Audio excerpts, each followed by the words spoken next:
ایک محتاط تحقیق کے مطابق کتاب مقدس کی صرف 5 کتابیں ایسی ہیں جن میں شاعری نہیں ہے. صرف 5 کتابیں جن میں شاعری آپ کو بالکل نہیں ملے گی. باقی 61 کتابوں میں آپ کو شاعری ملے گی دعات کی صورت میں، مناجات کی صورت میں، نوحے کی صورت میں، کسی گیت کی صورت میں، کسی نبوت کی صورت میں، کسی مرثیے کی صورت میں.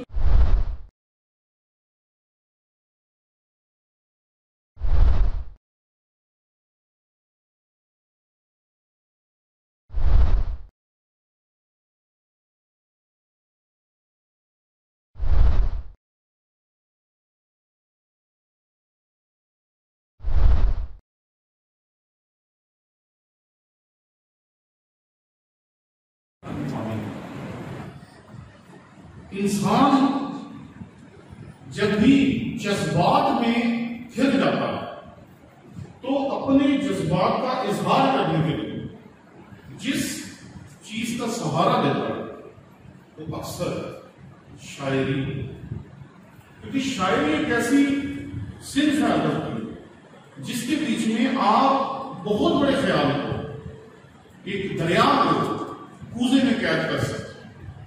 اس لیے جب ہم شاعری کی بات کرتے ہیں تو کتاب مقدس شاعری سے بھری پڑی.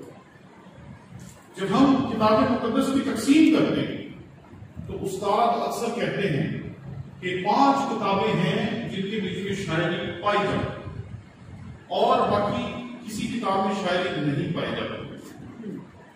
میرے نزدیک یہ کہنا درست نہیں. میرے نزدیک یہ کہنا درست ہے کہ 5 کتابیں ایسی ہیں جن میں زیادہ شاعری پائی جاتی ہے. کیونکہ یہودی جب دعا کرتے تھے، جب نوحہ کرتے تھے، جب خوشیاں مناتے تھے، جب جنگ جیتتے تھے تو وہ شاعری کرتے تھے اور اس کو جنگ نامہ کہتے ہیں.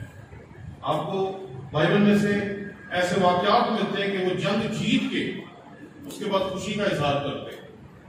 جب وہ کوئی موت ہو جاتی ہے تو اس کو نوحہ کرتے ہیں، اور دعا جب کرتے ہیں تو وہ بھی شاعری میں کرتے ہیں.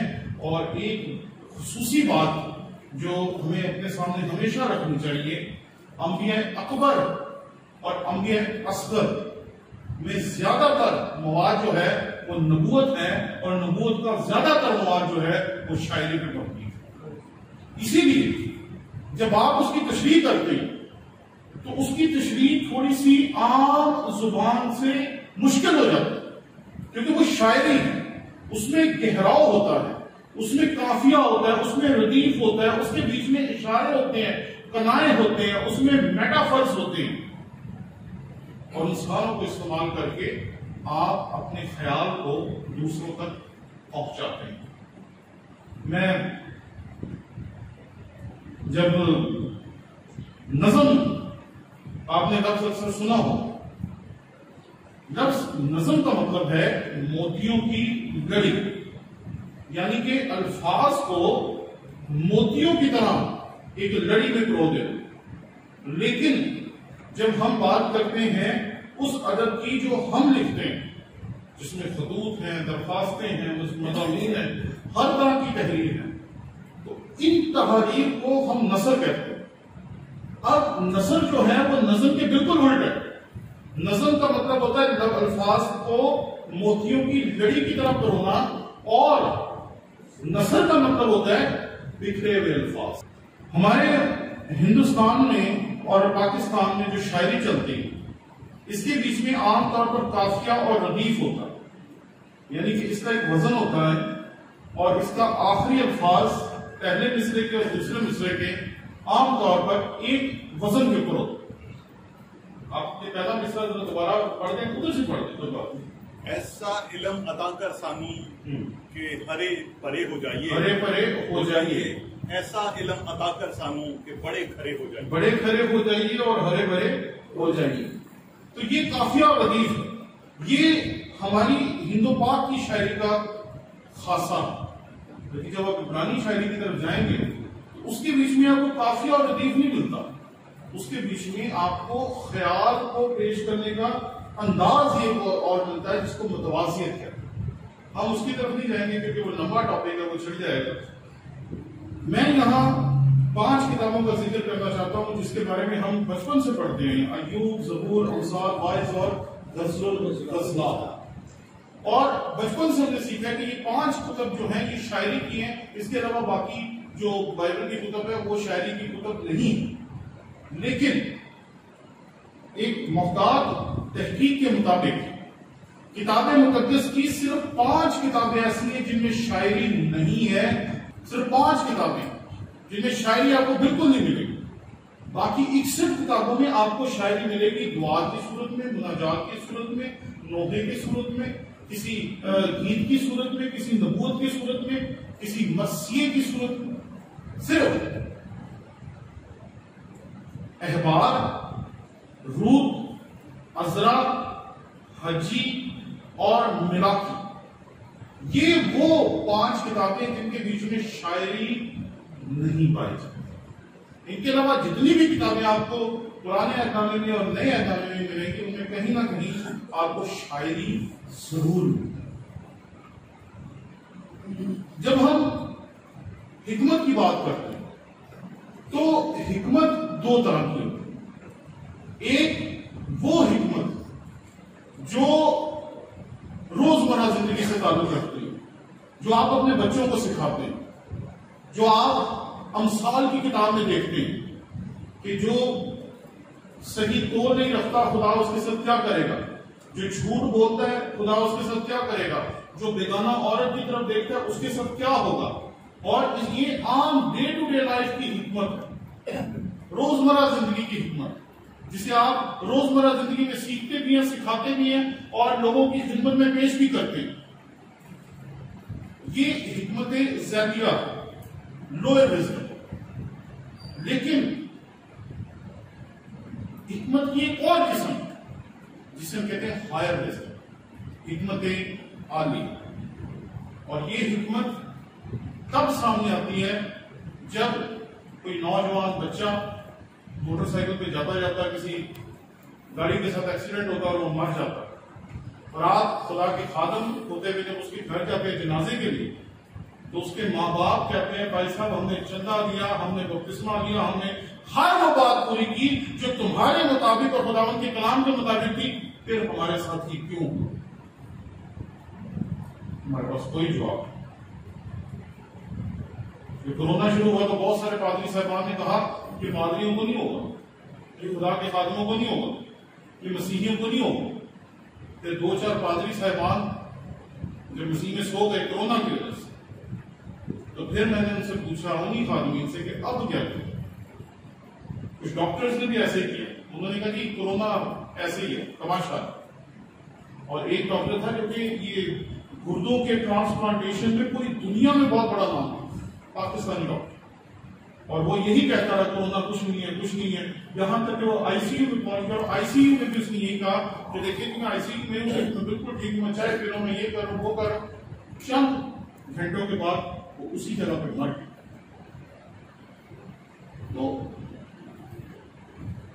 کیوں اچھوں کے ساتھ برا اور بروں کے ساتھ اچھا ہو؟ یہ وہ سوال ہے جن کے جواب آج ساری عمر تلاش کرتے رہے، ساری عمر آپ تلاش کرتے رہیں گے کہ کیوں ایوب کے ساتھ سب کچھ، کیوں ہزقیل سروش صاحب کے ساتھ ایسا ہوا کہ اس کی حادثے میں موت.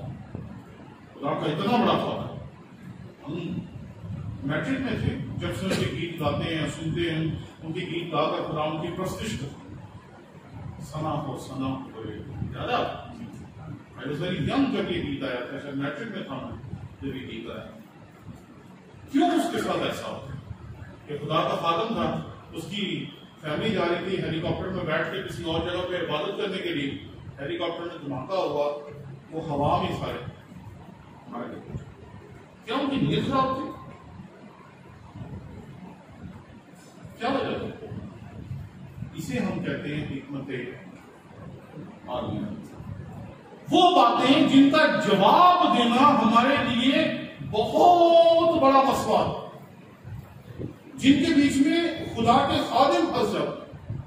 میں ایک واقعہ اکثر اس ضمن میں پیش کرتا ہوں. چند سال پہلے ہمارے ایک دوست ہیں، بہت بڑے لیڈر ہیں کلیسیا پاکستان کے، تو ان کا پوتا پیدا ہوا جو 12 دن چلڈرن ہاسپٹل میں رہا اور اس بچے میں موشن نہیں تھی، یعنی اس کی آنکھیں کھل گئی تھی، سب کچھ تھا، لیکن وہ خود ہلتا نہیں. تو انہوں نے اسے اس کے باپ کو کہا، دادا کو کہا کہ دیکھیں جی آپ کا جو پوتا ہے نا یہ 40 سال کا ہو کے بھی ایسے ہی پڑا رہے گا، کیونکہ وہ خود نہیں ہل رہا، اس میں موشن نہیں ہے، زندگی ہے موشن نہیں. تو اس نے کہا پھر کہتے ہیں جیسے ہی ہم اس کو وینٹیلیٹر سے اتاریں گے ڈیتھ ہو جائے. انہوں نے بہت سوچا کہ کیا اور آخر انہوں نے یہ فیصلہ کیا کہ اتار. میں یونیورسٹی میں پڑھا رہا تھا، مجھے فون آیا اور اسی لیڈر کا آیا، اس نے کہا کہ میرے پوتے کا جنازہ ہے تو آپ کچھ کہہ دیں گے آپ. میں کہا میں تو یونیورسٹی میں. تو کہتے ہیں پلیز آ تو ہمارا ان کے فیملی ٹائم سے میں چلا گیا. جب میں چلا گیا تو 25-30 خدا کے خادم جنہوں نے کیسٹ پہنے ہوئے، جنہوں نے سٹولز لیے ہوئے، جو چرچ آف پاکستان کے لاہور ڈائسس، رائیون ڈائسس، تمام بڑے بڑے جو خدام ہیں وہ وہاں پر موجود تھے. میں جب وہاں گیا تو آئی واز شاکڈ کہ مجھے کیوں بلایا. تو میں بھی سوچ رہا تھا کہیں کیا اتنا بڑا بندہ ہے، اس کو تو یہ بھی نہیں کہہ سکتے کہ اس کی ماں نے کوئی گناہ کیا ہوگا یا اس کے باپ نے کوئی گناہ کیا ہوگا کہ یہ ایسا پیدا ہو. کہتے ہیں نا روٹین کچھ لوگ پیتا ہی رہتا ہے جو اینجل ہے کہتے ہیں، لیکن وہاں نہیں کہہ سکتے، وہاں بیلنس پیش کرنا پڑے. اور وہ سارے جو بڑے بڑے خدا کے خادم تھے انہوں نے کلام سنانے سے اسی بھی پیچھے ہٹ گئے تھے کیونکہ انہیں پتا تھا کہ یہاں کچھ غلط نکل گیا تو یہ تو اشتہار بن جائے گا پورے پاکستان. میں خود بڑا حیران تھا کہ میں سمپل جس فرینڈ شپ میں تھا میں اسی میں وہاں چلا گیا سیدھا، کیونکہ میں یونیورسٹی پر آ رہا تھا، میں نے کلاس بند کی اور سیدھا میں وہاں پہنچا. اور میں پراپر ویسے تیار بھی نہیں تھا جیسے باقی لوگ تیار، لیکن بہت مشکل ہو جاتا ہے ایسے وقت میں کچھ کہنا.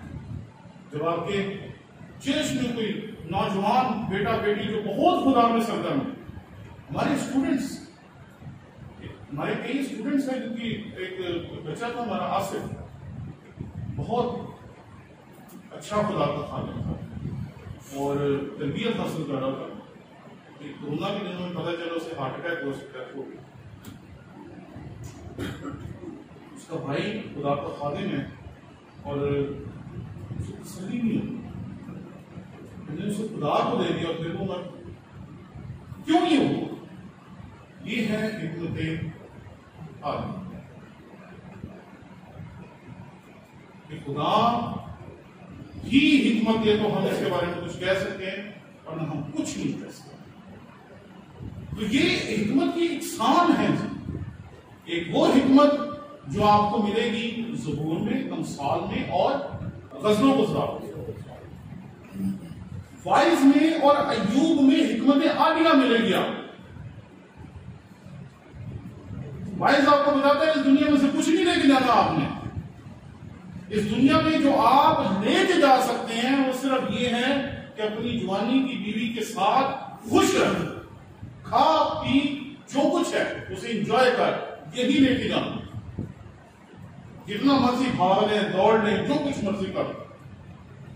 یہ دنیا بڑی جلدی تصویریں ہٹا دیتی ہے، بڑی جلدی نام مٹا دیتی ہے، بڑی جلدی. اس لیے اس دنیا کو صرف کرنا بری بات ہے، کیونکہ ہم اس دنیا کو صرف اس لیے کر رہے ہیں کیونکہ ہم خدا کی محبت کے قرضدار ہیں. اس لیے نہیں کہہ رہے کہ یہ دنیا رہتی دنیا تک ہمیں یاد رکھے. نہ یہ دنیا بڑی جلدی نام بھی بدل دیتی ہے اور تصویر بھی بدل دیتی ہے. اور دادا کی تصویر ہوتی ہے، جس میں دادا بہت ہوتا ہے اس کی جگہ ابے کی تصویر لگ جاتی ہے، اس کے بعد پودے کی لگ جاتی ہے اسی جگہ تصویر، اور بعد میں دادے کی تصویر پتا بھی نہیں ہوتا کہ وہ کدھر گئی. حکمت عالیہ جسے سمجھنا مشکل ہے، جسے سمجھانا مشکل ہے. کئی مرتبہ جب جنازوں پہ ہم جاتے ہیں تو لوگ ہمیں کہتے ہیں کہ آپ کچھ شیئر کریں، تو ہم کہتے ہیں ہم کیا شیئر کریں، ہمیں تو کچھ سمجھ نہیں آ رہا کیا شیئر کریں. نوجوان لڑکا اس کی ڈیتھ ہو گئی، اب کیا کہیں گے، کیوں وہ مر گیا؟